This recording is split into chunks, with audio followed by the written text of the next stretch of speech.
Hi everyone, this is Vidisha and welcome back to my channel. So in this video, we are going to start with theme number 1 of class 12th history, that is bricks, beats and bones, the Harappan civilization. So बहुत important chapter है and history में ना काफ़ी lengthy chapters होते हैं, right? तो ये जो आपकी हिस्ट्री है पूरी क्लास 12th की, इसी तरह से मैं सारे चैप्टर्स हैंड रिटन नोट्स के थ्रू कवर करूँगी एंड बहुत ही इजी लैंग्वेज में मैंने समझाया हुआ है ये पूरा चैप्टर। सारे टॉपिक्स इसी तरह से पॉइंटर्स में मैंने कवर किए हैं, right? So let's start with the chapter now. सबसे पहले देखते हैं द हरप्पन सिविलाइजेशन। भाई ये जो हरप्पन सिविलाइजेशन है इसको हम इंडस वैली सिविलाइजेशन भी बोलते हैं, ठीक है। अब इसका नाम है इंडस वैली सिविलाइजेशन, बट इसे हरप्पन सिविलाइजेशन भी क्यों बोला जाता है? Because Harappa was the first city to be discovered और एक्सकवेटेड इन 1921। सो 1921 में जो इंडस वैली सिविलाइजेशन की पहली साइट मिली थी कि यहाँ पे इंडस वैली सिविलाइजेशन एग्जिस्ट करती होगी, पहली साइट वो हमें 1921 में मिली थी और ये साइट थी हरप्पा।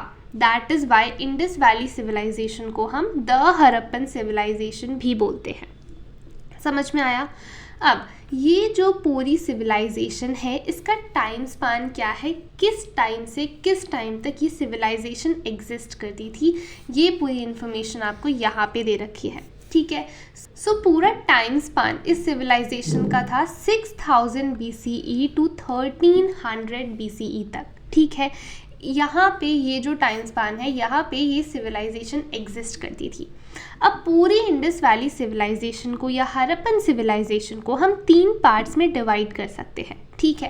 पहला होगा हरप्पन, अर्ली हरप्पन पीरियड, ठीक है। ये होगा इस सिविलाइजेशन का अर्ली फेज, जब ये सिविलाइजेशन स्टार्ट हुई थी और ये फेज था 6000 BCE से 2600 BCE तक, ठीक है। सबसे जो इनिशियल फेज था इस सिविलाइजेशन का। अर्ली फेज के बाद आता है मैच्योर फेज, जिसे बोलेंगे हम मैच्योर हरप्पन पीरियड, ठीक है। ये था अर्बन फेज। इस फेज में काफ़ी सारी अर्बन सेटलमेंट्स, जहाँ पे इस चैप्टर में हम ऐसी एक सेटलमेंट के बारे में बात करेंगे जिसका नाम है मोहनजोदारो। सो ऐसी अर्बन सेटलमेंट्स डेवलप हुई थी एंड ये ना सबसे ज़्यादा प्रॉस्पेरस टाइम पीरियड था इस सिविलाइजेशन का, मतलब काफ़ी सारी डेवलपमेंट्स इस पीरियड में हुई थी। ये पीरियड कब से कब तक एग्जिस्ट करता था? 2600 BCE टू 1900 BCE, ठीक है। फिर 1900 BCE के बाद आता है late Harappan period, that is decadent phase, ठीक है।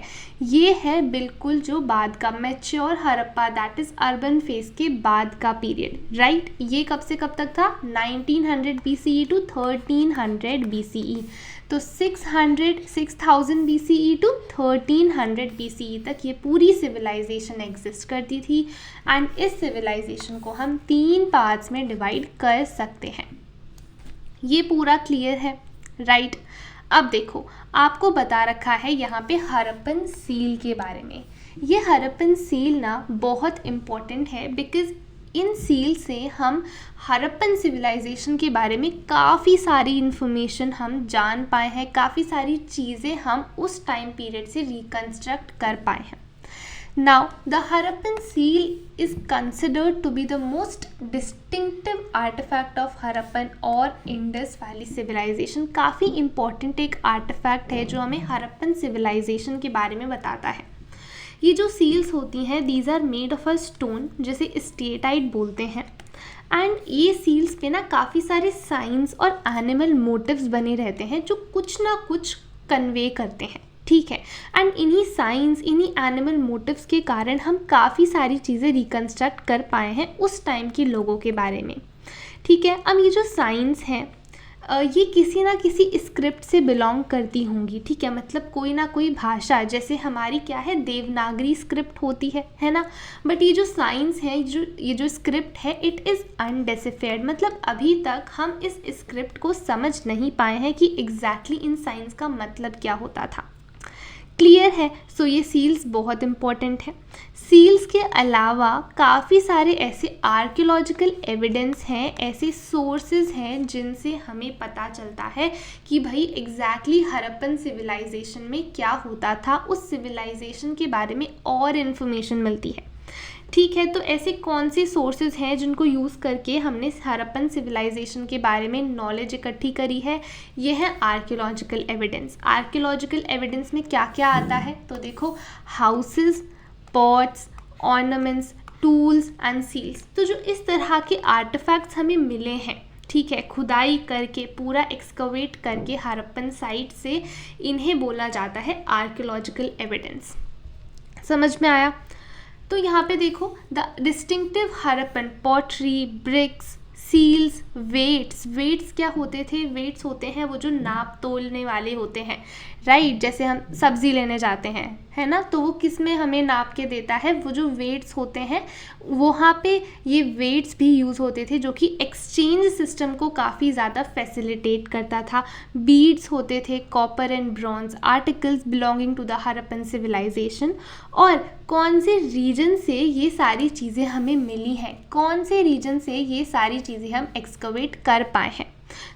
ये रीजन्स कौन से हैं? यहाँ पे देखो, अफ़गानिस्तान, बलूचिस्तान, सिंध, पंजाब, जम्मू कश्मीर।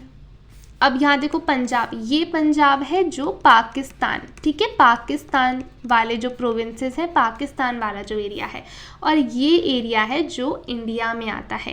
क्लियर है? ये सारे एरियाज़ इंडिया के बाहर के हैं। समझ में आया? इंडिया में है देखो, जम्मू कश्मीर, पंजाब, हरियाणा, राजस्थान, उत्तर प्रदेश एंड महाराष्ट्र। ये साइट्स हैं जहाँ से हमें काफ़ी सारे आर्टिफैक्ट्स मिलते हैं जो हड़प्पन सिविलाइजेशन से बिलोंग करते हैं। ठीक है, क्लियर है? और यहाँ पे देखो, मैप में आपको पता चलेगा ये वाली साइट्स एग्जैक्टली ये स्टेट्स का नाम नहीं है, बट आप साइट्स देखोगे तो देखो, जम्मू एंड कश्मीर यहाँ पे, ठीक है। उसके बाद हरियाणा में तो ये जो राखी गढ़ी, बनावली है, ये हरियाणा में आते हैं। देन वी हैव कालीबंगन जो कि राजस्थान में आता है, ठीक है। इस तरह से काफ़ी सारे साइट्स हैं जो कि इंडिया में भी आते हैं और इंडिया के बाहर भी काफ़ी हड़प्पन साइट्स हैं। ये पूरा इंट्रोडक्शन क्लियर है, बहुत इंपॉर्टेंट है ये जो आपका टाइम पीरियड है हड़प्पन सिविलाइजेशन का। Now let's move towards our next topic, that is subsistence strategies। अब यहाँ से हमें पता चलेगा कि हड़प्पन्स अपने आप को यहाँ पे सस्टेन करने के लिए क्या खाते थे, किस तरह से रहते थे, उनकी डाइटरी प्रैक्टिसेस क्या थी। ठीक है, सबसे पहला पॉइंट आता है that Harappans ate a wide range of plant and animal products that included fish as well. मतलब वाइड रेंज, काफ़ी सारी वेराइटी के प्लांट्स एंड एनिमल प्रोडक्ट्स वो कंज्यूम करते थे और फिश भी वो कंज्यूम करते थे, ऐसे एविडेंसेस हमें मिलते हैं। दूसरी चीज़, उनकी डाइटरी प्रैक्टिसेस, मतलब वो कौन से ग्रेन्स खाते थे, राइट। अब डाइटरी प्रैक्टिसेस हम किस तरह से रिकंस्ट्रक्ट कर पाए हैं, क्या एविडेंसेस हमें मिले हैं? तो हमें मिले हैं finds of charred grains and seeds. ठीक है, मतलब जले हुए ग्रेन्स और सीड्स हमें मिले हैं हड़प्पन साइट से। तो ऑब्वियसली हम ये पता लगा सकते हैं कि वो ग्रेन्स और सीड्स, ये सारी चीज़ें कंज्यूम करते थे, वो एग्रीकल्चर करते थे। और ये जो चार्ड ग्रेन्स और सीड्स है ना, इन्हें कौन स्टडी करता है? आर्कियोबॉटनिस्ट। क्लियर है? अब देखो, ग्रेन्स हम बात कर रहे हैं ग्रेन्स की, तो वो कौन से ग्रेन्स के फाइंड्स हमें मिले हैं? हमें wheat, barley, lentil, chickpea and sesame, इन सारी ग्रेन्स के फाइंड्स डिस्कवर करे हैं आर्कियोलॉजिस्ट ने हड़प्पन साइट से।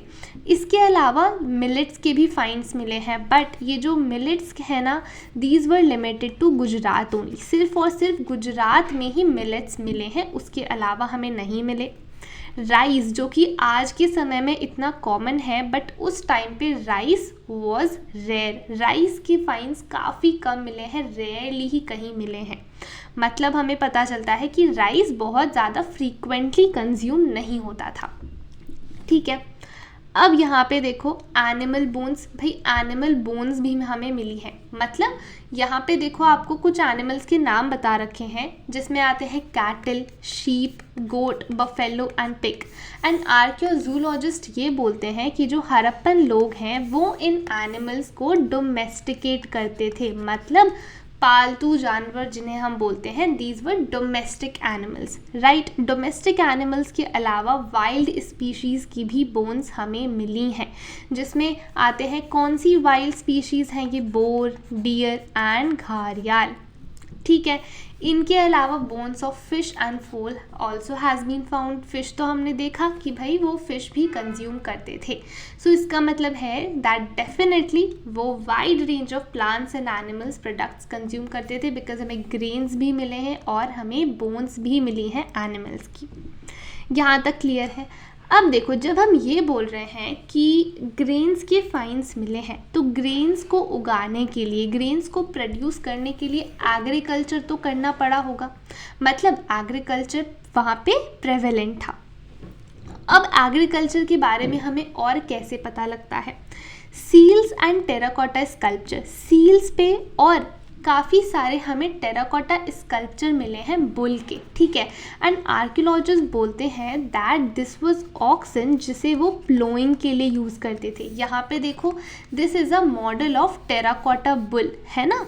सो सील्स और टेराकोटा स्कल्पचर ऑफ बुल, यहाँ से हमें पता लगता है कि ये बुल ऑक्सन यूज़ करा करते थे प्लोइंग के लिए। Apart from this terracotta models of plough, भाई प्लो के भी कुछ टेराकोटा मॉडल्स मिले हैं चोलिस्तान और बनावली से। वेरी वेरी इंपॉर्टेंट दोनों साइट्स, भाई यहाँ से हमें टेराकोटा मॉडल्स ऑफ प्लो मिले हैं जो बताता है कि प्लोइंग होती थी, है ना। इसके अलावा एविडेंस ऑफ प्लोड फील्ड, भाई प्लोड फील्ड का एक एविडेंस हमें मिला है कालीबंगन राजस्थान से, ठीक है। नाउ यहाँ पे ये बहुत इंपॉर्टेंट है कि आप ये साइट्स याद रखो, बिकॉज एमसीक्यू में डायरेक्टली आपसे ये साइट्स पूछी जा सकती हैं, ठीक है। अब ज़्यादातर जो हड़प्पन साइट्स हैं ना वो सेमी एरिड एरिया में, सेमी एरिड लैंड्स में लोकेटेड है, मतलब सिर्फ और सिर्फ रेन पे यहाँ एग्रीकल्चर डिपेंडेंट नहीं रह सकता था, इरिगेशन की ज़रूरत पड़ती थी। तो इरिगेशन कैसे होता था, हमें मिले हैं कैनाल्स के कुछ ट्रेसेस, मतलब हमें पता चला है कि भाई हड़प्पन साइट्स में कैनाल्स भी होते थे।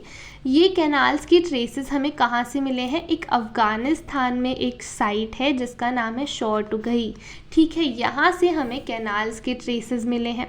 इसके अलावा पंजाब और सिंध, यहाँ से हमें कैनाल्स के ट्रेसेस नहीं मिले हैं, मतलब ऐसा हुआ होगा कि भाई यहाँ पे जो कैनाल्स हैं वो अब बंद हो गए होंगे in the sense that these canals might have silted up long ago. यहाँ पे मिट्टी वगैरह जमा होके अब पानी वहाँ से नहीं बहता, मतलब अब वो कैनाल्स अब वहाँ पे नहीं रहे हैं, ठीक है।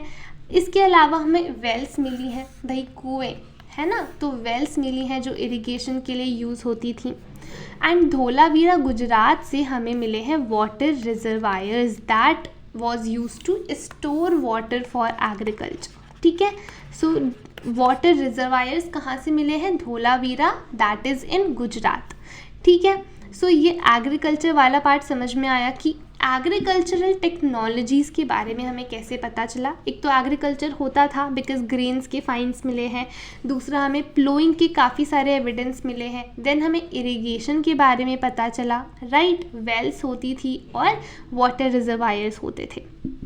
यहाँ तक पूरा क्लियर है। Now we'll start with one of the most important topic of this chapter, that is Mohenjo-daro, a planned urban center. Guys, very important, यहाँ से डायरेक्ट क्वेश्चन आता है आपका 8 मार्क्स का, ठीक है। अब urban centres are considered most unique features of Harappan civilisation. जैसा हमने देखा कि भाई मैच्योर हड़प्पन जो पीरियड था वहाँ पे अर्बन सेंटर्स डेवलप हुए, उसको क्योंकि अर्बन फेज बोला गया, है ना। और ऐसा ही एक सेंटर है मोहनजोदारो, जिसके बारे में अब हम पढ़ेंगे। नाउ ये जो मोहनजोदारो की पूरी सेटलमेंट है इसको 2 पार्ट्स में डिवाइड करा गया। पहले पार्ट को बोला गया सिटाडेल एंड दूसरे पार्ट को बोला गया लोअर टाउन। ये जो सिटाडल था this was smaller but higher, ये थोड़ा छोटा था बट हाइट में ज़्यादा था। वेयर एज जो लोअर टाउन है ये लार्जर था बट इट वॉज लोअर, मतलब बड़ा था बट हाइट में सिटाडल के कंपैरिजन में कम था। यहाँ पे आप देखो this is citadel and this is lower town, so this is smaller but height में ये ज़्यादा होता था, this is larger but height इसकी कम होती थी। नाउ ये जो सिटाडल है ना, यहाँ पे जो बिल्डिंग्स बनी होती थी these were built on mud brick platforms, मतलब पहले एक प्लेटफॉर्म्स यहाँ पे बनाए जाते थे, उसके ऊपर फिर बिल्डिंग्स को रिकन्स्ट्रक्ट करा जाता था।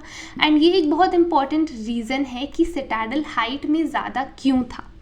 नाउ ये जो सिटाडल वाला पार्ट है इट वॉज वॉल्ड, मतलब फिजिकली सेपरेटेड था ये लोअर टाउन से, so this part was walled from lower town. ठीक है, अब ये जो लोअर टाउन है यहाँ पे भी भाई जो भी कंस्ट्रक्शन होता था वो प्लेटफॉर्म्स पे होता था। पहले प्लेटफॉर्म्स बना दिए जाते थे और फिर जो भी कंस्ट्रक्शन एक्टिविटी थी ना it was limited to these platforms only, मतलब ऐसा नहीं है कि भाई सारे में कंस्ट्रक्शन एक्टिविटी चल रही है। ठीक है, तो ये हमें दिखाता है कि किस तरह से पूरी सेटलमेंट प्लान थी। पहले एक पूरा प्लान बनाया जाता था सेटलमेंट का एंड देन उस प्लान को इम्प्लीमेंट करा जाता था। एक और जो हमें एविडेंस मिलता है प्लानिंग का कि भाई पूरी सिटी बहुत ज़्यादा प्लान थी, प्रॉपर प्लानिंग होती थी इस ब्रिक्स। जो ब्रिक्स का आप साइज़ और जो रेशियो देखोगे ना वो पूरी सेटलमेंट में, पूरी हरप्पन सिविलाइजेशन की जो साइट्स है वहाँ पे एक ही स्टैंडर्डाइज रेशियो की ब्रिक्स यूज़ होती थी। ऐसा नहीं था कुछ ब्रिक्स बहुत बड़ी हैं कुछ ब्रिक्स छोटी हैं, सारी ब्रिक्स का साइज़ सेम होता था। तो ये बहुत बड़ा एविडेंस है प्लानिंग का। समझ में आया? तो यहाँ पे आप देखो ब्रिक्स का रेशियो भी आपको बता रखा है। Other signs of planning include bricks which whether sun dried और baked were of standardised ratio where the length and breadth were 4 times and twice the height respectively. Such bricks were used at all Harappan settlements. Clear है? तो बहुत important part है ये इस topic का। Now another very important sign of planning was the drainage system. भाई जो Harappan settlement का, हरप्पन सिविलाइजेशन का ड्रेनेज सिस्टम था ना मोहनजोदारो में, वो बहुत ज़्यादा वेल प्लान था और वेल एग्जीक्यूटेड था। ठीक है, तो यहाँ पे क्या होता था, अगर हम लोअर टाउन की बात करें तो लोअर टाउन में ना रेजिडेंशियल एरिया था, मतलब वहाँ पे हाउसेस थे जहाँ लोग रहते थे। ठीक है, तो वहाँ क्या होता था, पहले रोड और स्ट्रीट बनाई जाती थी in an approximate grid pattern, मतलब एक स्टैंडर्ड रेशियो में स्टैंडर्ड तरीके से पहले आपने सड़कें और ड्रेन्स बना दिए। ठीक है, तो सड़क बन गई, ड्रेन्स बन गए और इसके बाद फिर houses were built along them, उनके अकॉर्डिंग फिर वहाँ पे घर कंस्ट्रक्ट करे जाते थे, घर बनाए जाते थे। ठीक है, मतलब ड्रेनेज सिस्टम को भी काफ़ी अच्छे से प्लान किया गया और एग्जीक्यूट करा गया। Very important topic. ठीक है, अब हम आते हैं लोअर टाउन पे जहाँ पे डोमेस्टिक आर्किटेक्चर होता था। अब वहाँ देखेंगे कि भाई घर कैसे बने होते थे मोहनजोदारो में। तो जैसा मैंने ऑलरेडी बताया कि लोअर टाउन में रेजिडेंशियल हाउसेस होते थे। अब ये जो हाउस होते थे जहाँ पे लोग रहते थे, यहाँ पे सबसे सेंटर में, ठीक है, घर के सेंटर में होता था एक कोर्टयार्ड। ठीक है, और कोर्टयार्ड के आसपास फिर रूम्स होते थे सारी साइड्स। ठीक है, तो पहले एक कोर्टयार्ड होता था सेंटर में और उसके साइड में फिर रूम्स बने होते थे। ठीक है, अब ये जो कोर्टयार्ड है ना, यहाँ पे काफ़ी सारी एक्टिविटीज़ होती रहती थी जैसे कि कुकिंग एंड वीविंग। अब यहाँ मोहनजोदारो में घर में प्राइवेसी का भी काफ़ी ज़्यादा ध्यान रखा गया था। प्राइवेसी कैसे ध्यान रखा गया भाई? प्राइवेसी का पहली चीज़, जो लोअर लेवल मतलब ग्राउंड लेवल पे जो रूम्स थे ना उनमें विंडोज़ नहीं बनाई गई। ठीक है, तो क्यों? प्राइवेसी को ध्यान में रखते हुए। उसके बाद जो घर का मेन एंट्रेंस होता था it did not give the direct view of the courtyard, मतलब मेन एंट्रेंस से डायरेक्ट कोर्टयार्ड नहीं दिखता था। वहाँ पे हम बोल सकते हैं कुछ ना कुछ इस तरह से उन्होंने कंस्ट्रक्ट करा होगा कि भाई अगर आप मेन एंट्रेंस पे खड़े हो तो डायरेक्टली आपको घर के सेंटर दैट इज़ कोर्टयार्ड, वहाँ पे आपको कोर्टयार्ड नहीं दिखता था। ठीक है, सो यहाँ देख सकते हैं कि प्राइवेसी का भी काफ़ी ध्यान रखा गया है। उसके बाद हर घर में बाथरूम्स होते थे और these bathrooms were well connected with street drains. Staircases भी मिली हैं कि भाई सेकंड लेवल पे जाने के लिए, फर्स्ट फ्लोर पे जाने के लिए स्टेयरकेसेस भी होती थी और वेल भी होते थे, ठीक है। और ये जो वेल है ना, ये एक ऐसे रूम में होते थे कि जो आउटसाइडर्स हैं, मतलब जो बाहर से लोग आए हैं, वो भी उस वेल को वहाँ पे एक्सेस कर सके, वहाँ पानी वानी जो भी है वो उनको फैसिलिटीज़ मिल सके, ठीक है। एंड मोहनजोदारो में से अप्रॉक्सीमेटली यहाँ पे 700 वेल्स डिस्कवर करी गई हैं, 700 वेल्स मिली हैं from Mohenjodaro.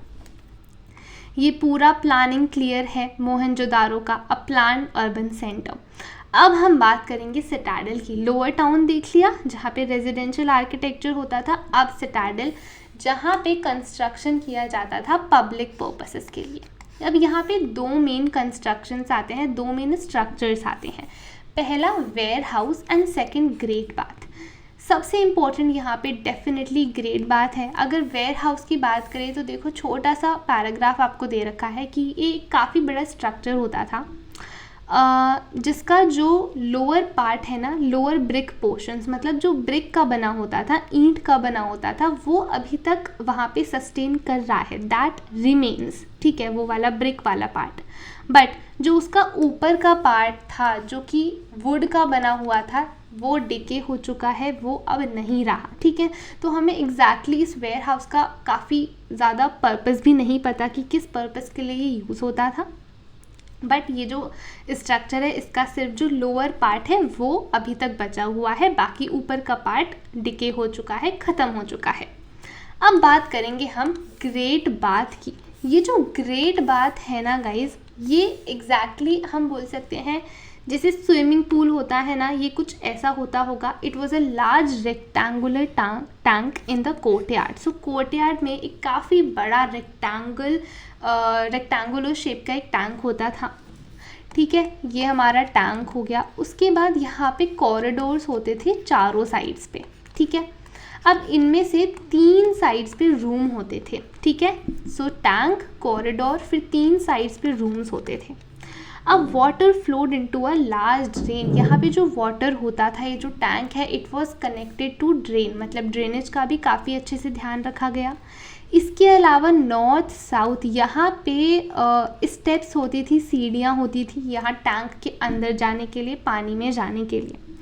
Now across a lane to the north lay a smaller building. So north में कहीं there was a smaller building जहाँ पे 8 bathrooms, there were 8 bathrooms, 4 on each sides, ठीक है। And these bathrooms were well connected to drains, ठीक है। मतलब drainage system तो डेफिनेटली यहाँ पे वेल प्लान्ड है। सो कुछ ऐसा ये ग्रेट बाथ होता था जहाँ पे रूम्स भी हैं, बाथरूम्स भी हैं, पूरा ड्रेनेज सिस्टम का भी काफ़ी अच्छे से ध्यान रखा गया है, ठीक है। अब आर्कियोलॉजिस्ट बोलते हैं, स्कॉलर्स ये बोलते हैं कि शायद ये जो स्ट्रक्चर है it was used for a ritual bath, मतलब कुछ रिचुअल पर्पस के लिए, एक रिचुअल बाथ के लिए ये ग्रेट बाथ, ये लार्ज रेक्टेंगुलर टैंक यूज़ होता होगा, ठीक है। तो आई होप ये सिटाडल वाला जो पार्ट है इसमें भी ग्रेट बाथ ये आपको अच्छे से समझ में आया है, राइट। अब हम बात करेंगे trekking social differences.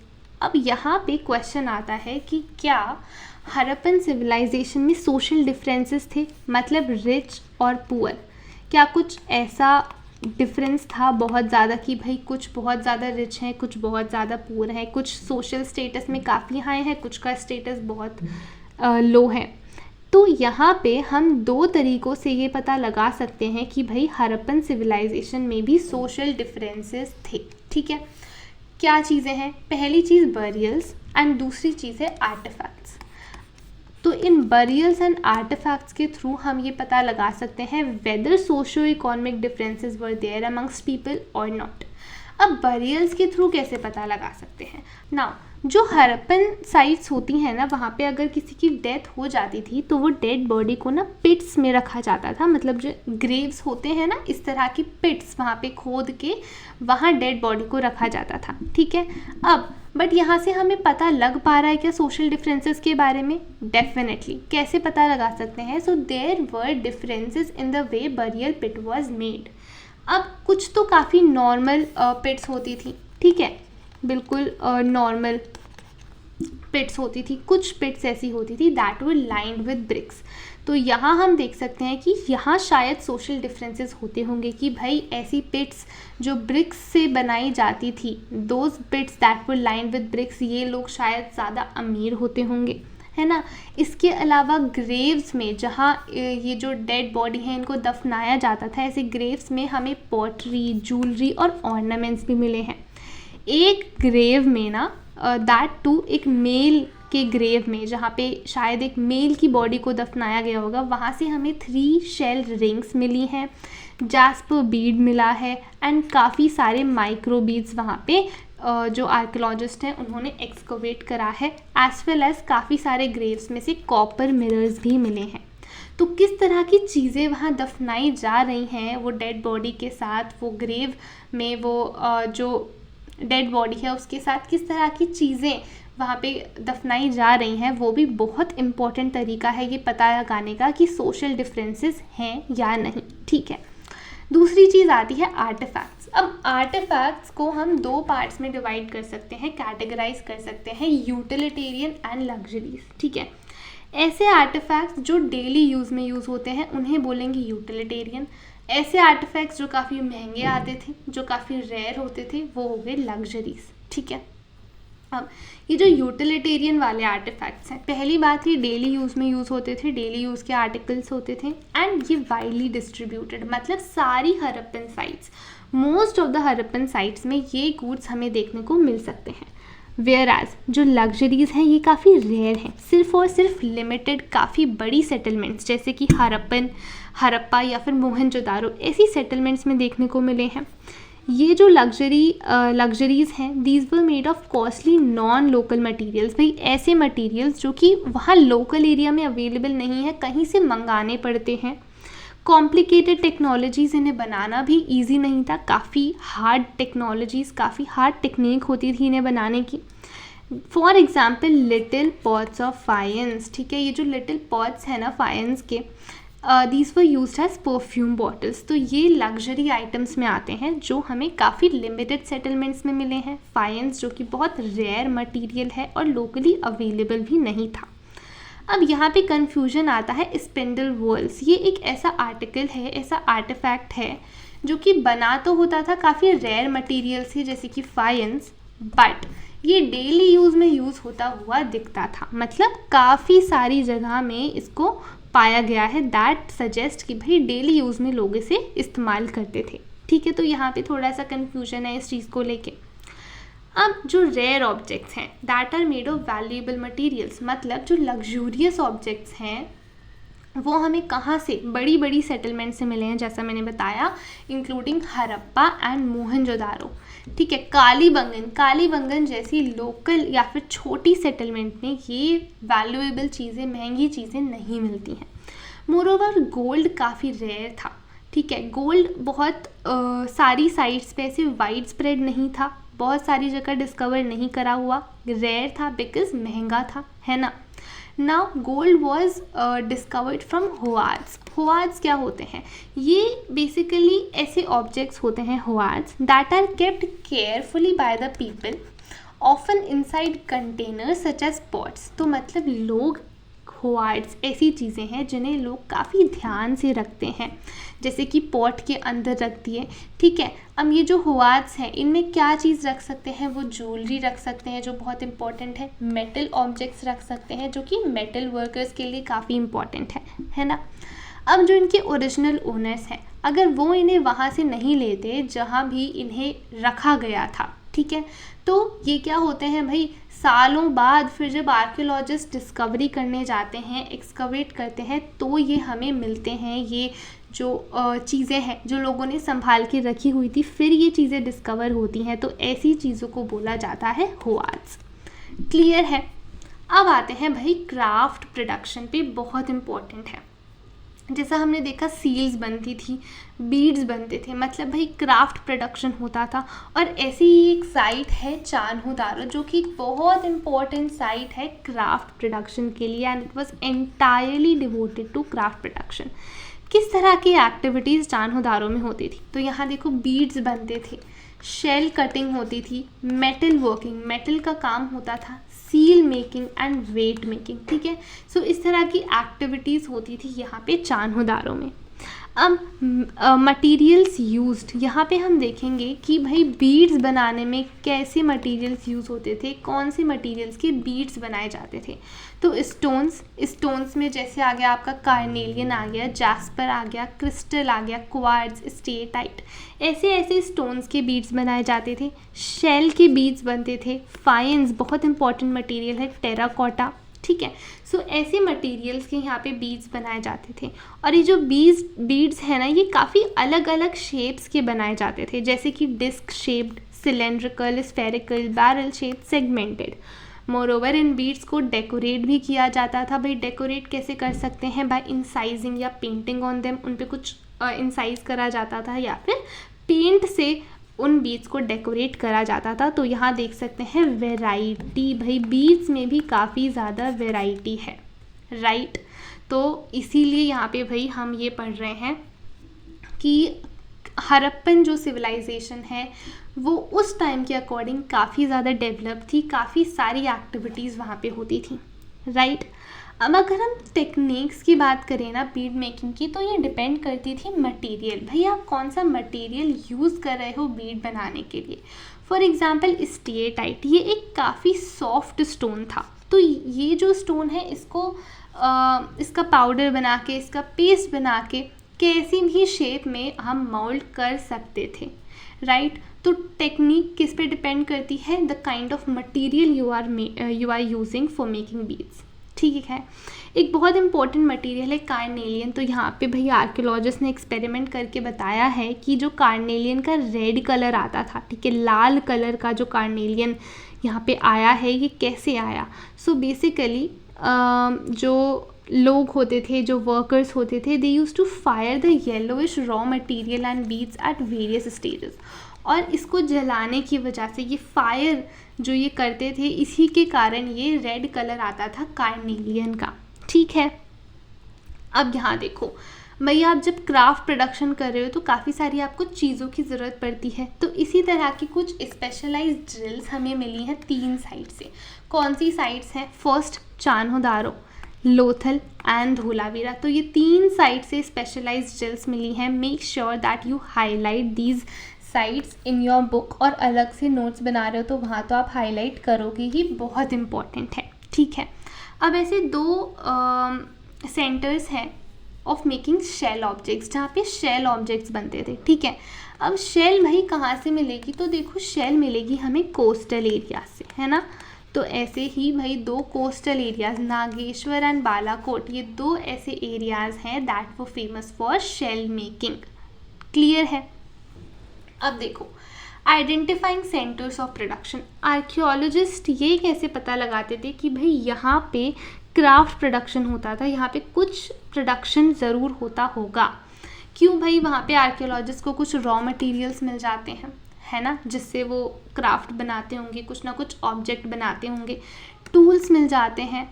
Unfinished objects, ऐसे ऑब्जेक्ट्स जो फिनिश हुए ही नहीं हैं, वो आधे अधूरे पड़े हुए हैं। दूसरी चीज़ वेस्ट, जब आप कुछ क्राफ्ट बना रहे हो, जब आप कुछ प्रोड्यूस कर रहे हो तो वेस्ट भी प्रोड्यूस होता है साइड बाय साइड, है ना।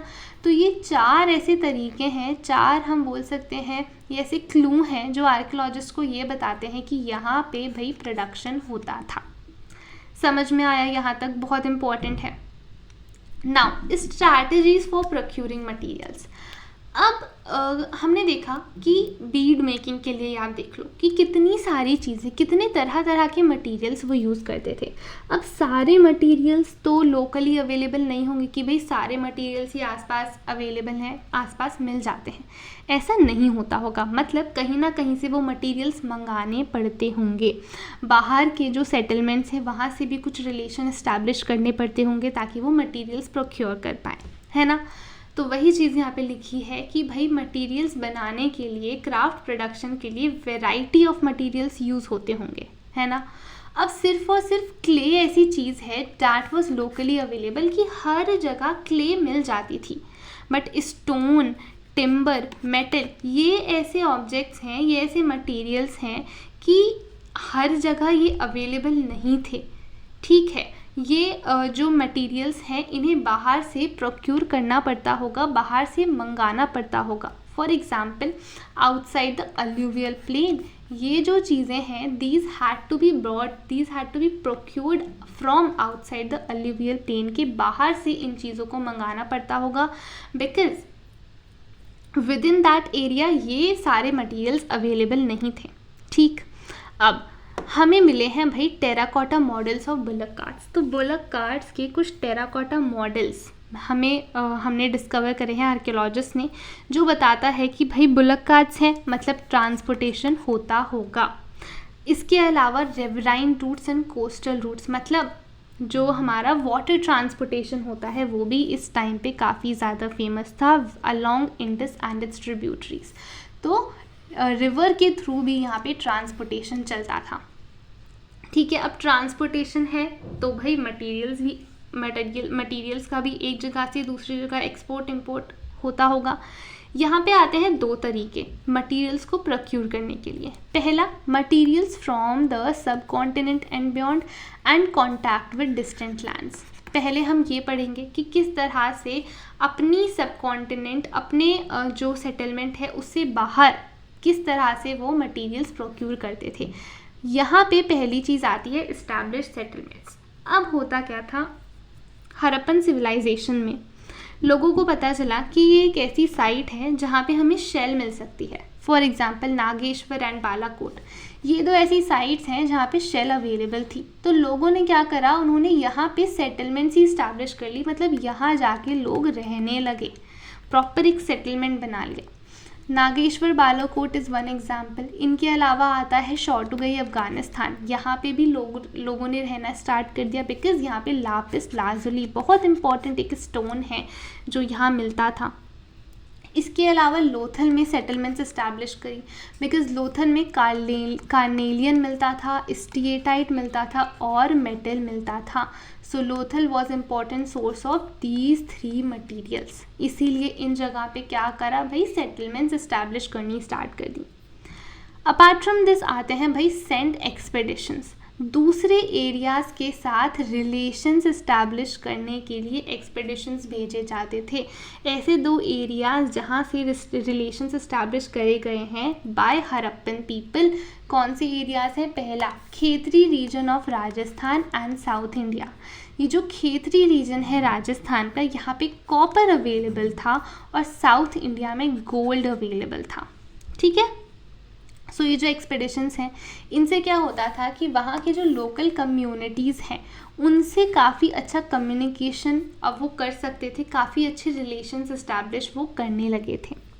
राइट, अब यहाँ देखो स्टेटाइट माइक्रोबीड्स, काफ़ी सारी सेटलमेंट्स में, काफ़ी सारे एरियाज़ में ना हड़प्पन बीड्स मिले हैं। ये जो स्टेटाइट माइक्रोबीड्स हैं ना, दीज आर हड़प्पन आर्टिफैक्ट्स। मतलब हड़प्पन लोग क्या करते थे भाई, बीड्स भेजते थे और कोई ना कोई मटेरियल वहाँ से मंगाते थे। बहुत इंपॉर्टेंट पार्ट है। अब यहाँ देखो खेतरी एरिया, ये जो खेतरी एरिया है ना, यहाँ पे हमें मिलती है non Harappan pottery and an unusual wealth of copper objects. So ये बताता है कि यहाँ के जो लोग हैं खेतरी एरिया के, ये हड़प्पन्स को कॉपर सप्लाई करते होंगे। Right, moving towards the next part of this topic, जो कि है कॉन्टैक्ट विद डिस्टेंट लैंड। मतलब भाई दूसरे लैंड्स, दूसरी सेटलमेंट से अब वो कॉन्टैक्ट इस्टेब्लिश करते थे। कैसे? अब ये देखा जाता है कि आर्कियोलॉजिस्ट बोलते हैं कि जो कॉपर है ना वो ओमन से आती होगी। ओमन एक जगह है that is located on the south eastern tip of the Arabian peninsula. जो अरेबियन पेनिनसुला है उसकी साउथ ईस्टर्न टिप पे ओमन लोकेटेड था। ठीक है, ओमन अभी हम आगे पढ़ेंगे। अब देखो यहाँ पे ऐसा क्यों बोल रहे हैं कि जो कॉपर है हड़प्पन सिविलाइजेशन में वो ओमन से आता था? बिकॉज जो ओमानी कॉपर है और जो हड़प्पन आर्टिफैक्ट्स हैं उन दोनों में से ही निकल के ट्रेसेस मिलते हैं। मतलब निकल इन दोनों, ओमानी जो कॉपर है वहाँ से और हड़प्पन के जो आर्टिफैक्ट्स हैं जो हड़प्पन लोग बनाते होंगे कॉपर से, दोनों में से निकल के ट्रेसेस मिलते हैं। मतलब यहाँ पे जो कॉपर यूज़ करी गई है दोनों साइड्स पे, दे हैव कॉमन ओरिजिन, वो एक ही जगह से ये कॉपर आई है। इसके अलावा ओमानी साइट्स पे काफ़ी बड़ा हरप्पन जार फाउंड आउट, जो आर्कियोलॉजिस्ट हैं उन्होंने एक्सकवेट करा है, डिस्कवर करा है एक बड़ा हरप्पन जार। ठीक है, कहाँ से? ओमानी साइट से। मतलब हम देख सकते हैं कि भाई कुछ ना कुछ वहाँ पे लेना देना होता था मटेरियल्स का। और ये जो हरप्पन जार है ना, it was coated with a thick layer of black clay that prevent the percolation of liquids, ताकि भाई लिक्विड्स जो हैं वो बाहर, हम बोल सकते हैं, लीकेज ना हो, इसीलिए इस जार को कोट करा जाता था with a thick layer of black clay. ठीक है, this is picture of large Harappan jar जो कि ओमान से मिला है। यहाँ तक बिल्कुल क्लियर है। अब आते हैं हम मेसोपोटेमियन टेक्स्ट पे। जो मेसोपोटेमियन टेक्स्ट है ना, they are datable to the 3rd millennium BCE। ठीक है, मतलब ये कब कहाँ से, कौन से टाइम पीरियड से बिलोंग करते हैं? 3rd millennium BCE। और इन मेसोपोटेमियन टेक्स्ट से हमें पता चलता है कि भाई कॉपर कमिंग फ्रॉम ओमन। ये मेसोपोटेमियन टेक्स्ट में कुछ ऐसा लिखा है जहाँ से हम ये देख सकते हैं कि भाई ओमन से कॉपर आती थी, राइट। सो जो मेसोपोटेमियन साइट्स हैं वहाँ पे भी जो कॉपर मिला है, वहाँ उस कॉपर में भी निकल के ट्रेसेस पाए गए हैं। मतलब ये भी बताता है कि भाई ओमन से कॉपर ज़रूर आती थी, बिकॉज़ यहाँ अगेन हम बोल सकते हैं कॉमन ओरिजिन है दोनों तरह के कॉपर की, जो ओमान में मिलता था और जो यहाँ मेसोपोटेमियन साइट्स में मिला है। ठीक है, इसके अलावा जो हरप्पन सील्स, वेट्स हैं और बीड्स हैं, भाई ये सारी चीज़ें डिनोट करती हैं कि एक्सचेंजेस होते थे, है ना। मतलब जो सामान है, जो मटेरियल्स हैं, उसका लेना देना होता था। ये बताते हैं कि कहीं ना कहीं लॉन्ग डिस्टेंट कॉन्टैक्ट्स होते थे। समझ में आया यहाँ तक पूरा?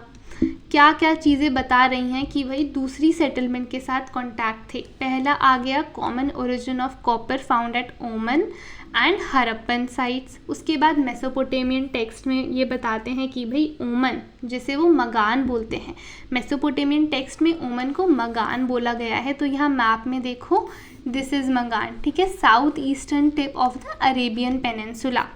क्लियर है? नाउ यहाँ पे समझो बात को कि भाई Harappan seals, weights, dies, beads, ये सारी चीज़ें बताती हैं कि एक्सचेंजेस होते थे, कॉन्टैक्ट्स होते थे। अब यहाँ देखो, मेसोपोटेमियन टेक्स्ट में ना कुछ जगह के नाम हैं। एक है दिलमन, जिसका मतलब है बहारेन। ठीक है, बहारेन को मेसोपोटेमियन टेक्स्ट में दिलमन बोला गया है। दूसरी एक जगह का नाम जो मेसोपोटेमियन टेक्स्ट में आता है, दैट इज़ मगान, ऑब्वियसली ओमान, जो हमने अभी देखा। फिर एक आता है मेलुहा। मेलुहा शायद वो बोलते थे भाई हरप्पन रीजन को। हरप्पन रीजन को मेसोपोटेमियन टेक्स्ट में क्या बोला गया है? मेलुहा। और यहाँ हरप्पन रीजन से भाई ये जो मेसोपोटेमियन टेक्स्ट हैं, they mention the products from Meluhha, की हरप्पन रीजन से ये सारे प्रोडक्ट्स आते थे, ये सारे प्रोडक्ट्स बिलोंग करते थे हरप्पन एरिया से। कौन से प्रोडक्ट्स हैं ये? तो देखो, carnelian, Lapis lazuli, copper, gold, would. ठीक है, सो ये सारे जो मटेरियल है कहाँ से आते थे? हरप्पन एरिया से आते थे। अब सी, भाई समुंदर के थ्रू भी कॉन्टैक्ट्स होते थे, because Mesopotamian text refer to Meluhha as a land of seafarers. कि ये जो मेलुहा है, ये जो हरप्पन रीजन है, it is a land of seafarers, ऐसा मेसोपोटेमियन टेक्स्ट में लिखा हुआ है। मतलब पानी के थ्रू वाटर ट्रांसपोर्टेशन भी यहाँ पे होता था। इसके अलावा सील्स पे भी ना हमें शिप्स और बोट्स की कार्विंग्स मिली हैं। वहाँ पे कुछ ना कुछ इस तरह का कुछ इंसाइज करा गया है जो शिप्स और बोट्स को रिजेंबल करता है सील्स पर। ठीक है, यहाँ तक पूरा क्लियर है कि कॉन्टैक्ट विद डिस्टेंट लैंड्स हमें किस तरह से पता चलता है। मतलब हम बता सकते हैं कि भाई जो मटेरियल्स हैं वो हर तरह की मटेरियल्स लोकली अवेलेबल नहीं थे, बाहर से मटेरियल्स को प्रोक्यूर करना पड़ता था। अब आते हैं हम हमारे नेक्स्ट टॉपिक पे, that is seals, scripts and weights. पहले हम सील्स के बारे में पढ़ेंगे। ठीक है। फिर हम स्क्रिप्ट के बारे में पढ़ेंगे और फिर हम वेट्स के बारे में पढ़ेंगे जो एक्सचेंजेस में यूज़ होते थे, लेन देन में यूज़ होते थे, ठीक है।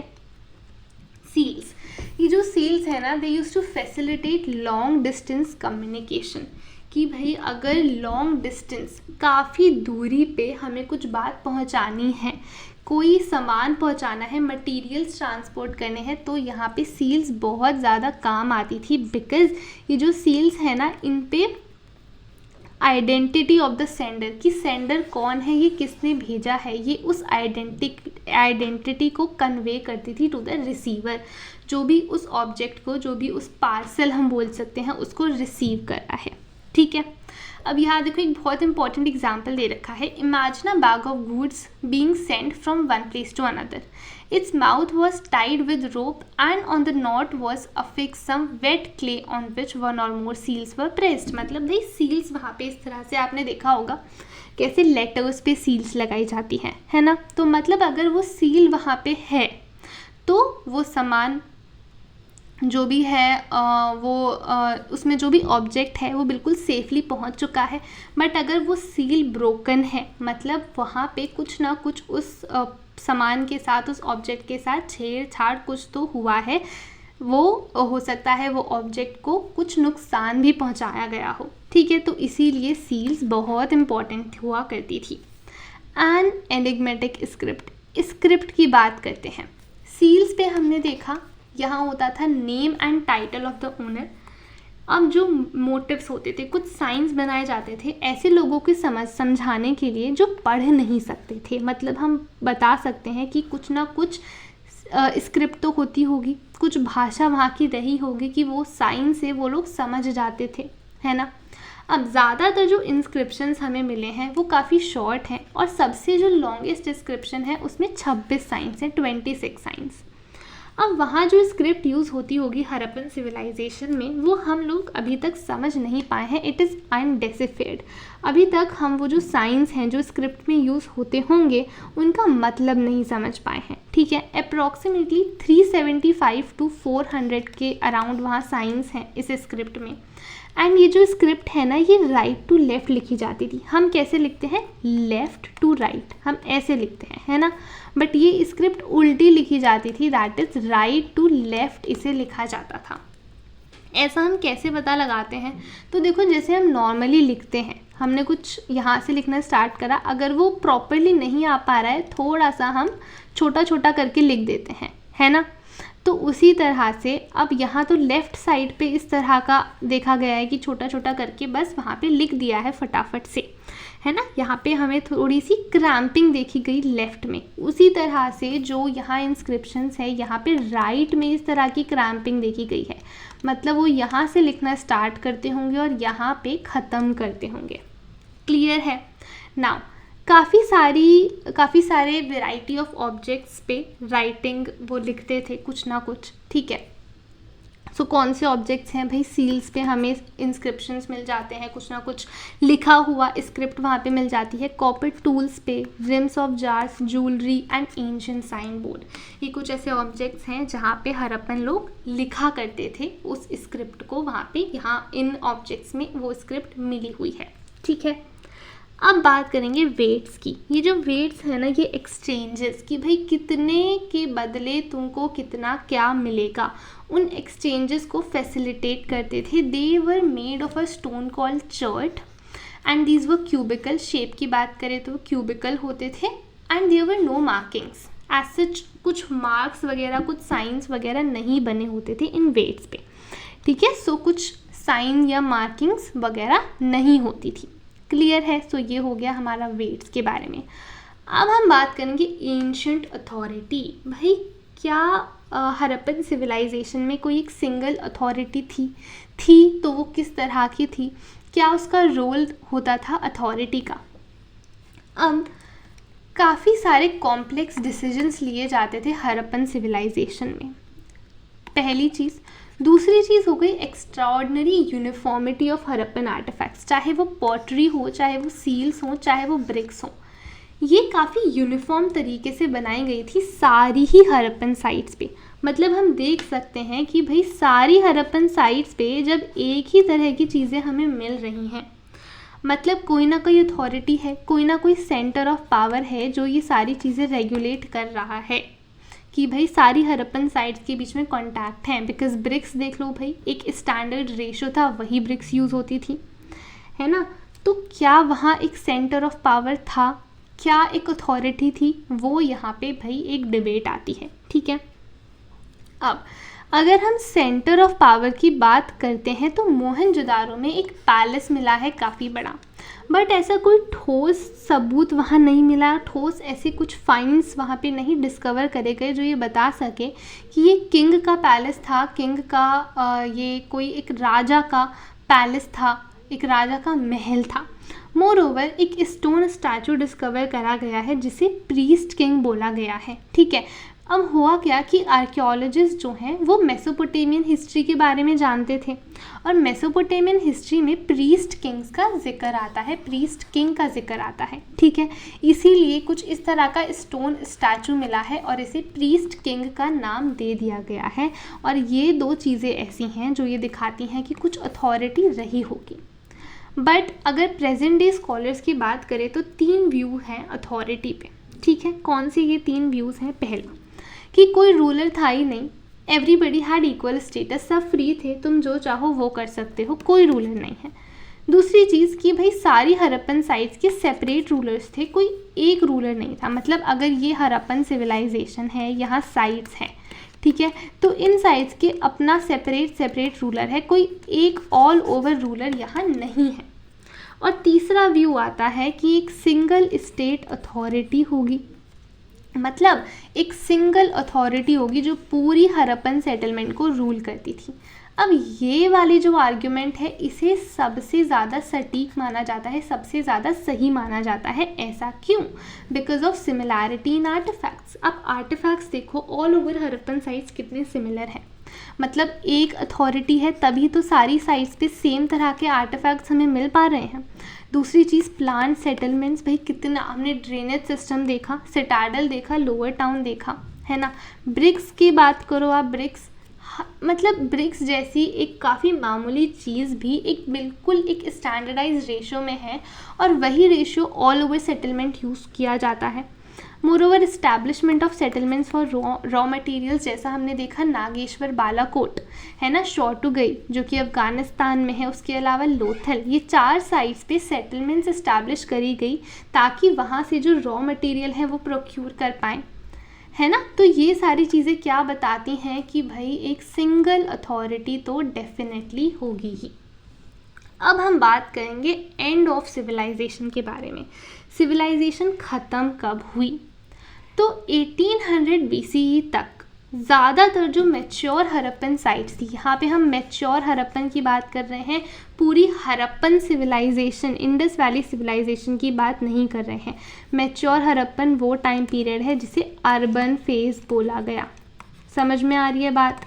तो 1800 BCE तक ज़्यादातर जो मैच्योर हड़प्पन साइट्स थी वो ख़त्म हो चुकी थी, अबैंडन हो चुकी थी। अब क्या हो रहा था, नई सेटलमेंट्स में लोग जा के रह रहे थे। There was expansion of population into new settlements. ये कौन सी नई सेटलमेंट्स हैं? तो देखो भाई, गुजरात में लोग जा रहे थे, हरियाणा और वेस्टर्न उत्तर प्रदेश, ये 3 सेटलमेंट्स हैं अब जहाँ पे लोग जा रहे थे और यहीं पे सेटल हो रहे थे। कुछ हड़प्पन साइट्स जो स्टिल देवर बेसिकली वो अभी तक सर्वाइव कर पाई, इवन आफ्टर 1900 BCE तक ये हड़प्पन साइट्स एग्जिस्ट कर रही थी। There was transformation of material culture, मतलब 1800 या 1900 BCE से पहले तक जिस तरह का कल्चर था मैच्योर हड़प्पन पीरियड में, वो पीरियड अब नहीं रहा, वैसा कल्चर अब नहीं रहा। क्या चेंज हो रहा था भाई? जो डिस्टिंक्टिव आर्टिफैक्ट्स हमने देखा, सील्स, बीड्स, वेट्स होते थे, पॉटरी होती थी, वो अब नहीं रहे, वो धीरे धीरे ख़त्म हो रहे थे। Writing, long distance trade and craft specialisation ख़त्म होता जा रहा था। हाउस कंस्ट्रक्शन टेक्निक्स हमने कैसे देखा था भाई, कोर्टयार्ड होता था, रूम्स उसके साइड में होते थे, प्राइवेसी का कितना ध्यान रखा जाता था, वेल होता था, स्टेयरकेस होती थी। ऐसी भाई कंस्ट्रक्शन टेक्निक्स अब नहीं रही। प्लेटफॉर्म पहले कंस्ट्रक्ट करे जाते थे, वो शायद अब यहाँ नहीं रहे होंगे। मोरोवर लार्ज पब्लिक स्ट्रक्चर्स, हमने देखा ग्रेट बाथ, उस तरह के स्ट्रक्चर्स अब बिल्ट नहीं करे जाते थे, कंस्ट्रक्ट नहीं करे जाते थे। मतलब हम देख सकते हैं कि कल्चर में कितना ज़्यादा चेंज आ रहा है। अब ये जो मैच्योर हड़प्पन के बाद का टाइम पीरियड है लेट हड़प्पन, यहाँ पे हम एक रूरल वे ऑफ लाइफ देख सकते हैं। मतलब जो रूरल एरियाज़ में हम एक लाइफ इमेजिन करते हैं या देखते हैं, उस तरह की लाइफ अब होने लगी थी। जो मैच्योर हड़प्पन का अर्बन फेज था, वो वाला कल्चर पूरा ट्रांसफॉर्म हो चुका था। अब स्कॉलर्स क्या रीजंस बताते हैं कि इन रीजंस की वजह से इतना ड्रास्टिक चेंज आया, इतना बड़ा चेंज आया हड़प्पन सिविलाइजेशन में। तो पहला चेंज बताते हैं भाई क्लाइमेट चेंज, है ना, कि क्लाइमेट के कारण ऐसी चीज़ें हुई हैं। डिफॉरेस्टेशन, भाई पेड़ों को काटना, ये एनवायरमेंटल इशू यहाँ पे थोड़ा सा आ गया। एक्सेसिव फ्लड्स, की भाई फ्लड्स बहुत ज़्यादा आए हैं, उसके कारण लोग अब नई सेटलमेंट में जा रहे हैं, नई तरह से रहना शुरू कर रहे हैं। ड्राइंग अप ऑफ रिवर्स, भाई सूखा पड़ गया है ना, रिवर्स में अब पानी नहीं रहा है। Fourth, over use of landscape, landscape का ज़्यादा ओवर यूज़ हो गया है, जिसकी वजह से हम बोल सकते हैं फर्टिलिटी बिल्कुल डिक्रीज़ हो गई है। तो ये कुछ रीजंस बताए गए हैं, बट ये जो रीजंस है ना, they do not explain the collapse of entire settlement. ये रीजंस ये जस्टिफाई नहीं करते एक पूरी सेटलमेंट इन रीजंस की वजह से कोलैप्स हो जाएगी, ऐसा इमेजिन नहीं करा जा सकता। डेफिनेटली कोई ना कोई एक स्ट्रॉन्ग यूनिफाइंग एलिमेंट रहा होगा, जिसकी वजह से कोई और एक रीज़न रहा होगा, जिसकी वजह से हड़प्पन सेटलमेंट, हड़प्पन सिविलाइजेशन पूरी तरह से अबैंडन होती चली गई। राइट, अब हम बात करेंगे, ये पूरा समझ में आया। अब हम बात करेंगे discovering the Harappan civilization. Harappan civilization को डिस्कवर कैसे करा गया, ठीक है। तो हुआ क्या था, देखो कनिंघम, ये जो है, ही was the first director general of ASI। ASI क्या है, आर्कियोलॉजिकल सर्वे ऑफ इंडिया। यहाँ के पहले डायरेक्टर जनरल थे एंड इन्होंने मिड 19th सेंचुरी में आर्कियोलॉजिकल एक्सकवेशंस करना शुरू करा। मतलब भाई डिस्कवरी करना शुरू करा मिड 19th सेंचुरी में। नाउ उस टाइम के जो आर्कियोलॉजिस्ट थे ना, जब इन्होंने ये डिस्कवरी करना शुरू करा, तो वो लोग टेक्स्ट और इंस्क्रिप्शंस को ज़्यादा प्रेफर करते थे अपनी इन्वेस्टिगेशंस को कैरी आउट करने में, अपनी इन्वेस्टिगेशंस को बढ़ाने में या फिर इन्वेस्टिगेशन करने में, ठीक है। वो ये समझते थे कि टेक्स्ट एंड इंस्क्रिप्शंस एक ठोस सबूत हैं, जो भी हम जानना चाहते हैं, जो भी हम डिस्कवर करना चाहते हैं। अब कनिंघम का जो मेन इंटरेस्ट था, ठीक है, वो था early historic and later periods. अब ये early historic and later periods का मतलब हो गया 6th century BCE to 4th century CE तक। ये वाला जो टाइम पीरियड है, यहाँ पे इनका ये मेन इंटरेस्ट था early historic and later periods, मतलब 6th century BCE to 4th century CE तक, और उसके बाद का पीरियड। अब क्या हुआ, कनिंघम ने क्या करा, जो चाइनीज़ बुद्धिस्ट पिलग्रिम्स आए थे ना 4th एंड 7th सेंचुरीज़ में, इनके अकाउंट्स को रेफ़र करा। 4th and 7th century CE में आए थे ये, ठीक है, इनके अकाउंट्स को रेफ़र करा डिस्कवर करने के लिए, डिस्कवरी करने के लिए। वेयर एज जो कनिंघम का मेन इंटरेस्ट क्या था, 6th सेंचुरी BCE से 4th सेंचुरी CE तक, ठीक है। अब यहाँ प्रॉब्लम क्या थी कि जो चाइनीज़ पिलग्रिम्स आए थे, Harappa was not a part of Chinese itinerary. मतलब भाई जब हम घूमने जाते हैं तो हम प्लान बनाते हैं ना कि इस जगह से इस जगह जाएंगे, फिर यहाँ से यहाँ ट्रैवल करेंगे, यहाँ से यहाँ ट्रैवल करेंगे। तो ये जो प्लान होता है इसे हम आइटिनरी बोलते हैं। और चाइनीज़ जो पिलग्रिम्स हैं उनका जो प्लान था, हड़प्पा उसका पार्ट ही नहीं था। मतलब इन लोगों ने हड़प्पा के बारे में कुछ डिस्कवर ही नहीं करा था। So at that time Harappa was not known as an early historic city. Harappa का उस टाइम पे एग्जिस्टेंस था ही नहीं, मतलब एग्जिस्टेंस था बट लोगों को उसके बारे में पता नहीं था। इसी की वजह से it did not fit neatly in Cunningham's framework. भाई जो कनिंगम को फाइंड्स वगैरह मिले जो हरप्पन सिविलाइजेशन से बिलोंग करते थे वो प्रॉपरली जो कनिंगम का फ्रेमवर्क था उसमें नीटली फिट नहीं हुए, बिकॉज आप देखो दोनों के टाइम पीरियड में कितना डिफरेंस है।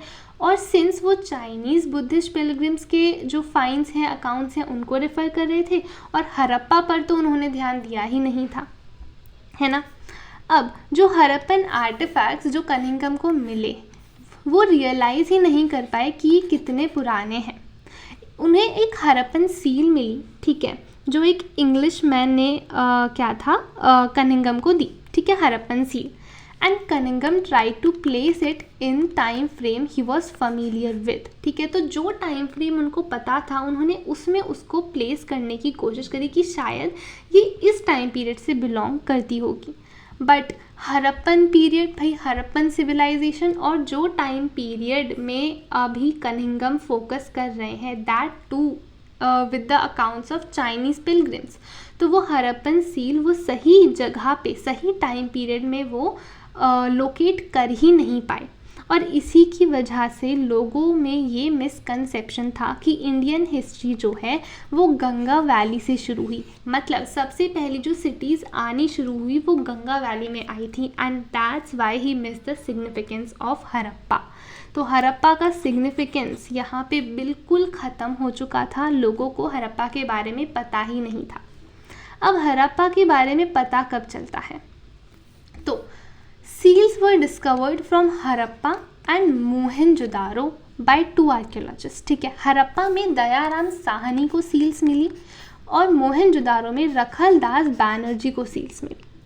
अब दोनों जगह सेम तरह की सील्स मिल रही हैं। ये कौन सा टाइम है, early decades of 20th century, ठीक है। मतलब ये बताता है कि ये जो दोनों साइट्स हैं these are part of a single archaeological culture, मतलब ये दोनों जो साइट्स हैं ये सेम सिविलाइजेशन से बिलोंग करती हैं, सेम टाइम पीरियड से बिलोंग करती हैं।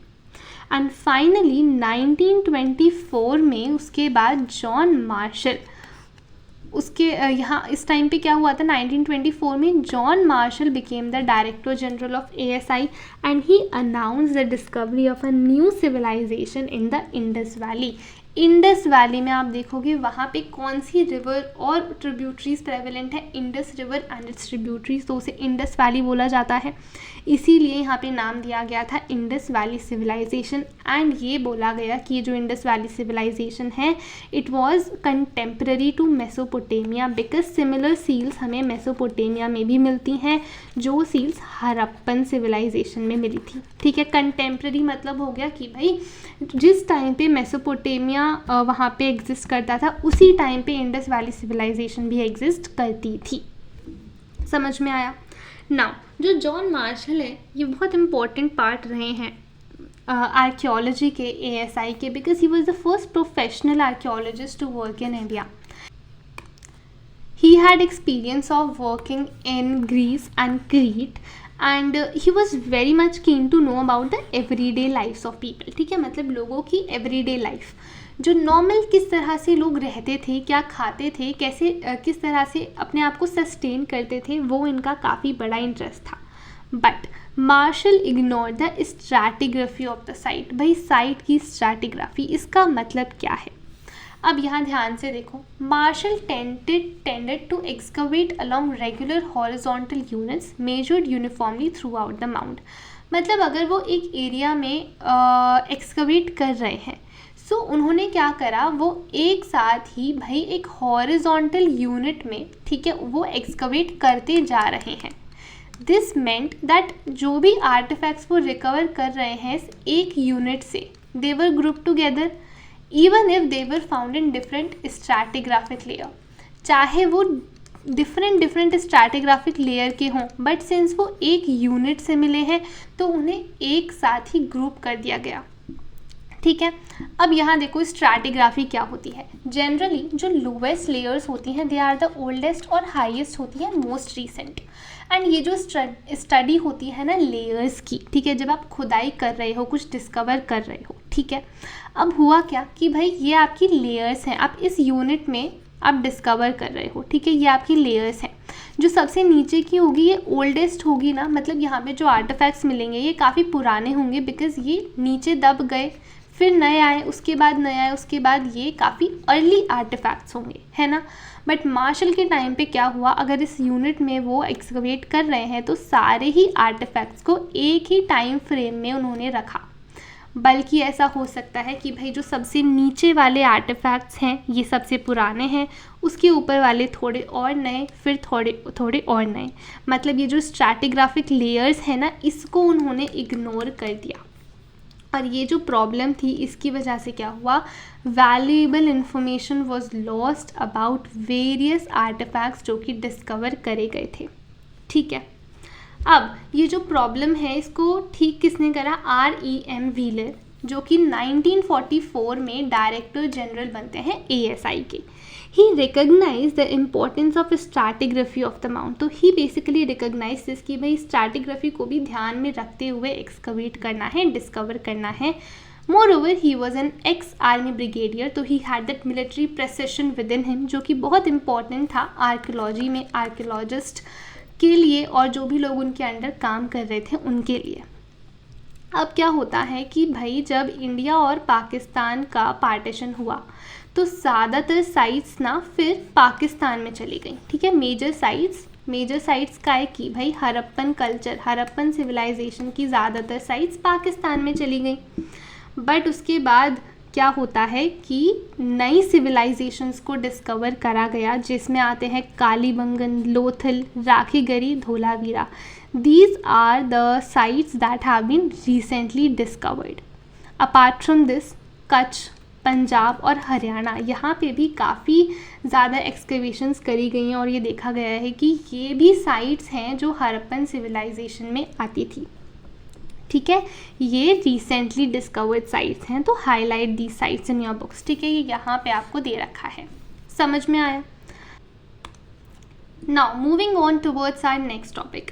यहाँ पे हम देखेंगे कि जो आर्कियोलॉजिस्ट हैं जब वो एक्सकवेट करते थे, डिस्कवर करते थे, उन्हें काफ़ी सारे मटेरियल एविडेंस मिले, है ना।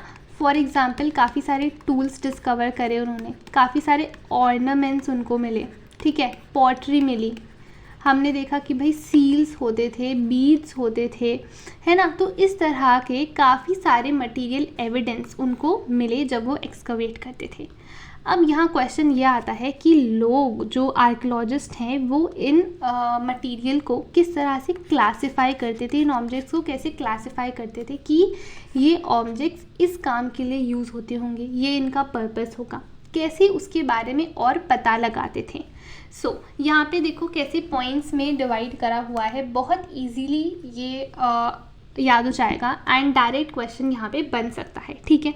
तो पहली चीज़, आर्कियोलॉजिस्ट बोलते थे कि ये कौन से मटेरियल का बना है, ठीक है। तो मटेरियल आ गया, मतलब ये स्टोन का बना है, क्ले का बना है, बोन का बना है या आइवरी का बना है, राइट। तो पहले मटेरियल समझ लिया कि ये इस मटेरियल का बना है। दूसरा जो पार्ट होता है वो ये होता है फंक्शन, मतलब वो क्या है, क्या वो एक टूल है या वो एक ऑर्नामेंट है या फिर it is meant for some ritual use, वो कुछ पूजा पाठ के लिए, कुछ रिचुअल पर्पस के लिए बना हुआ है, उसका फंक्शन क्या है, राइट। और ये जो फंक्शन है ये वो पता लगा सकते हैं in the context in which they are found, मतलब किस कॉन्टेक्स्ट में, कहाँ मिले हैं, क्या वो एक हाउस होल्ड से डिस्कवर करे हैं, है ना, या फिर हम जैसे हमने देखा सिटाडल था, लोअर टाउन था, है ना, मोहनजोदारो में। आप सपोज मोहनजोदारो में वो एक्सकवेशन कर रहे हैं तो वो सिटाडल से मिला है, लोअर टाउन या फिर जहाँ पे रेजिडेंशियल आर्किटेक्चर्स होते थे वहाँ से मिला है। तो कॉन्टेक्स्ट है जहाँ ये फाइंड्स मिले हैं वो भी बहुत इंपॉर्टेंट है। उसके बाद resemblance with present day things, आज के समय में जो हम चीज़ें यूज़ करते हैं क्या वो उससे रिजेंबल करती हैं, जैसे अगर कोई टूल मिला, ठीक है। हाँ, आज के समय में अगर कोई भी ऐसा हम टूल यूज़ करते हैं तो वो समझ जाते होंगे कि भाई अगर हम आज इस पर्पस के लिए इस टूल को यूज़ कर रहे हैं तो उस टाइम पे भी शायद इस पर्पस के लिए ये यूज़ होता होगा, है ना। फिर आता है recourse to the indirect evidence, कुछ इनडायरेक्ट एविडेंस भी यूज़ करने पड़ते हैं, जैसे कि अगर हमें क्लोथिंग के बारे में पता लगाना है तो हम क्या करते हैं, जो स्कल्पचर्स में लोगों के डिपिक्शंस हैं, भाई लोगों को जो वहाँ पे कार्व करा हुआ है, हम वो रेफ़र करते हैं कि वहाँ किस तरह के कपड़े पहने हुए हैं, क्या पहना हुआ है, मेन ने क्या पहना है, वेमेन ने क्या पहना है, राइट। तो ऐसे हम इनडायरेक्ट एविडेंस यूज़ करते हैं। फिर आता है frames of reference, context in which to place the artefact.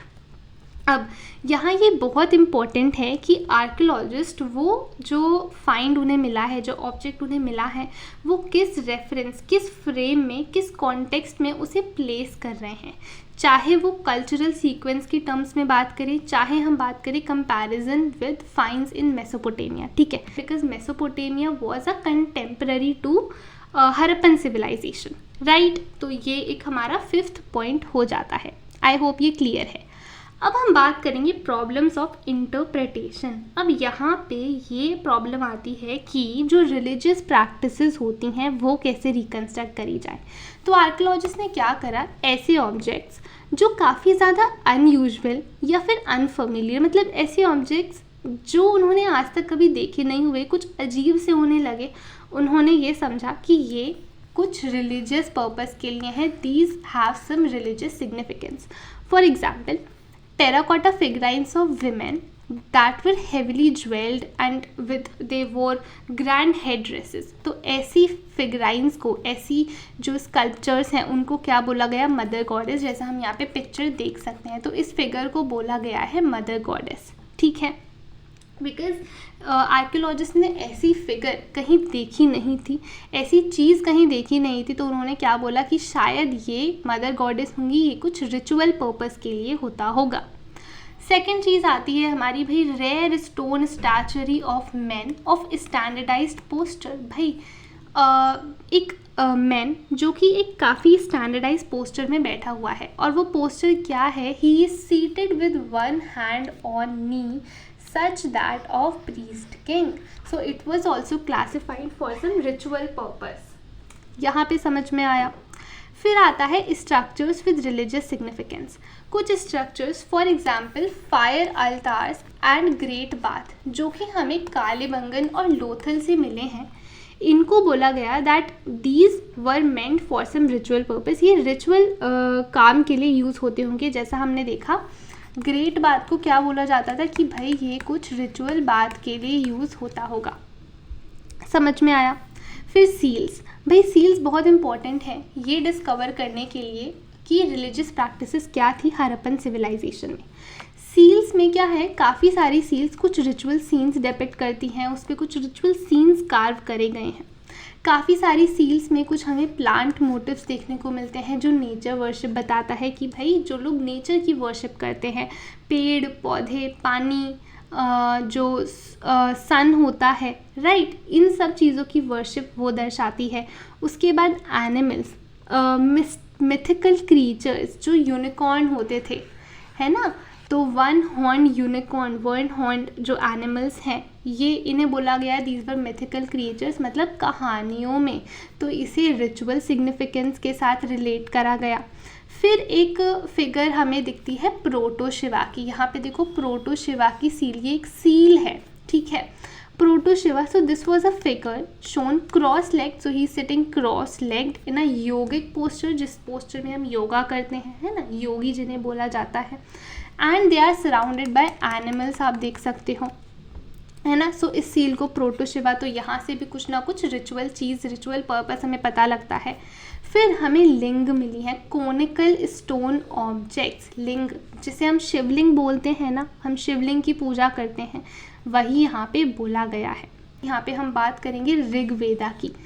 जो प्रोटो शिवा सील्स हैं उसमें हमने देखा किस तरह से ये this is a yogic posture and this figure is surrounded by animals, है ना, मतलब कुछ ना कुछ रिलीजियस सिंबल से यहाँ पे हमने इसे रिलेट कर दिया। अब ऋग्वेदा जो कि अर्लीस्ट रिलीजियस टेक्स्ट है, ऋग्वेदा में एक नाम आता है Rudra, which is a name which is used for Shiva in the later Puranic traditions. जो बाद में जो पुरानिक ट्रेडिशंस आए, जब पुरानाज सारी चीज़ें ये जो कंपाइल करी गई, उसमें शिवा को रुद्र बोला जाता है। बट रुद्र जो है he is not shown as a yogi, है ना। जैसे यहाँ पे हमें दिखाया गया है कि भाई ये जो प्रोटोशिवा की सील है, यहाँ पे इन्हें एक पशुपति के रूप में दिखाया गया है, योगी के रूप में दिखाया गया है। बट जो रुद्र यहाँ पे डिपिक्शन आता है पुरानाज में, पुरानिक ट्रेडिशन में, वहाँ पे ना तो रुद्र को एज अ पशुपति दिखाया गया है, ना ही एज अ योगी दिखाया गया है। तो यहाँ पे कंफ्यूजन होता है that is this then possibly a shaman as some scholars have suggested. Shaman क्या है, यहाँ पे देखो, shamans are men and women who claim magical and healing powers as well as ability to communicate with the other world. मतलब हम बोलते हैं ना, जैसे हम ब्लैक मैजिक की बात करते हैं, है ना। तो इस तरह के शमन्स जिनके ऐसे मैन विमेन, ऐसे लोग जिनके पास कुछ मैजिकल पावर्स होती होंगी, जो दूसरे वर्ल्ड, जिसे हम बोलते हैं आत्मा बात करते हैं हम, सोल्स, कुछ लोग होते हैं जो सोल्स के साथ कम्युनिकेट कर पाते हैं, यहाँ उसकी बात हो रही है। ठीक है, so this was the last topic of our chapter and I hope ये पूरा आपको अच्छे से चैप्टर समझ में आया है। पूरा चैप्टर इसी तरह से आप देखोगे पॉइंट्स में पूरा कवर किया हुआ है, बहुत इजी तरीके से। ठीक है, एंड इन्हीं पॉइंट्स से ऐसे ही आपको अपना आंसर भी लिखना है, बस थोड़ा सा इलैबोरेट कर देना है, सेंटेंस में लिख देना है। मैंने और थोड़ा क्रिस्प बनाने के लिए इस तरह से पॉइंट्स में आपको समझाया है। ठीक है, सो आई होप ये पूरा चैप्टर आपको समझ में आया है। एंड आई वुड सजेस्ट कि जो टाइमलाइन है ना, एक बार इसको पढ़ लेना, बिकॉज बोर्ड्स में देखो आई वुड से नहीं पूछी जाती, बट CUET में ये टाइमलाइंस आती हैं। ठीक है, सो आप क्या करेंगे, ये टाइमलाइन एक बार पढ़ लेंगे, right. So I hope you like this video, and if you did then please hit the like button, subscribe to the channel and press the bell icon so that you can receive the updates of all my upcoming videos. Thanks for watching. See you in the next video. Till then, take care and bye bye.